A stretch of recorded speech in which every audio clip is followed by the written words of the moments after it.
Welcome to Star Sign Horoscopes, presented by Astrology Hub. This is your place to discover how each zodiac sign can work with this week's astrology.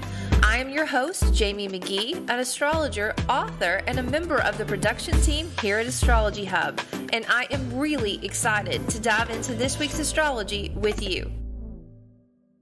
Hi, everyone. Welcome to Star Sign Horoscopes. I am your astrologer, Jamie McGee, and today we're going to be taking a look at the astrology for May 6th through the 12th. I hope you guys are all having a great week out there. Now, if you're watching live or watching the recording, I would love to know where you're tuning in from. And our bonus question for this week is, where is Aries in your natal chart? Now, why am I so curious about where Aries is in your chart? It is because Jupiter, the planet of expansion, growth, optimism, is leaving Pisces and moving into Aries this week. This is a big transit to talk about. Now, if you're curious about how this energy may play out in your life, I really invite you to think back to 2010, 2011. What are some highlighted themes that come up for you when you reflect back? It's likely that you're going to see some of those themes show up now, but what your job is to ensure that you grasp every opportunity that's coming your way so it can help you both in the short term and in the long term. Now, this Aries energy, this Jupiter and Aries energy speaks to fiery, bold confidence, to making your own way, to thinking of the big picture. There's a lot of inspiration and a lot of originality that you can draw from with this transit.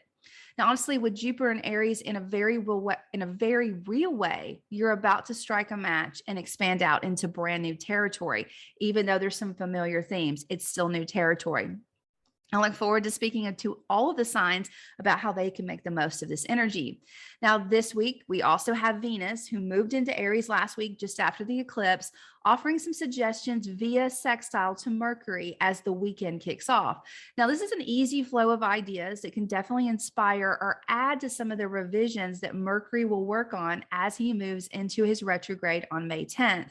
Now, I will admit that there are some challenges with Mercury retrograde. Communication in general feels rushed, loud, and often misunderstood.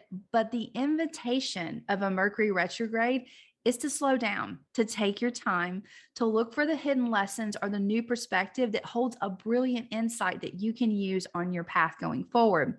Now, by the time I see you next week, the sun will have taken a few suggestions from Mars and Pisces, and he will meet up with the North Node, illuminating what needs to be revised so you can follow the path that is calling you with your whole heart. All right, guys, just as a weekly reminder, please be sure to listen to both your sun sign and your rising sign to get a better overall view of how you can work with this week's energy. Okay, let's get started.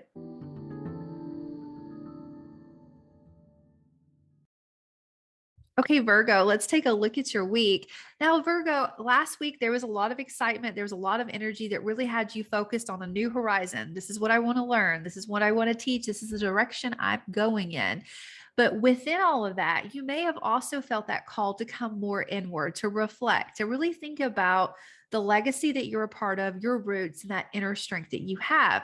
Now, this week, as Jupiter moves into Aries, this sensation is going to be enhanced. There's a lot of opportunities to be found when Jupiter works with you in this very private part of your life, such as letting go of old trauma so you can be more present and the current intimate relationships that you have, working with transformation, growing through pain so you can expand out in a new, powerful way. There's also a lot of opportunities around shared resources or opportunities that you can pick up around loans, wealth, creating wealth with others so you have your independent wealth as well. Now, Jupiter's going to expand on whatever you focus on, and he'll reveal the opportunities, but it's definitely up to you to focus on what you want to see grow and to work with those opportunities when they emerge. In other words, if this energy is stirring up things that you rather not deal with, I just invite you to look at where your attention is going. But I also want you to know that whatever's coming up for you in this transformational process, it's a great time to work with any discomfort that stirs up, because you're going to be very protected and guided as you do so. So don't push it all away, but it's an interesting dance. You want to focus on what you want to see grow, but if any shadows come up, you want to work with them because you have that guidance, you have that protection. Now, all this, deep reflective work, kind of looking inside, may have you wanting to revise or revisit some things that you had planned around that new direction that you're trying to go in. And, Virgo, I know you like order. You like a process to the change in your life. So these revisions that come up, these plans that you had solid, if there's any revisions or backtracking that comes up, it could definitely drive you mad, but I assure you that there's a reason for them. And then if you take your time and you look for that reason or that redirect of your attention, I think that you're going to find something really powerful that's going to help you with all of these areas of your life. I do hope you have a great week, Virgo. Thank you for listening to Astrology Hub Star Sign Horoscopes. If you'd like to easily jump to your personal horoscope, sign up to get a timestamped star sign episode emailed to you each Friday. Go to astrologyhub.com/star signs and sign up now. That's astrologyhub.com/star signs.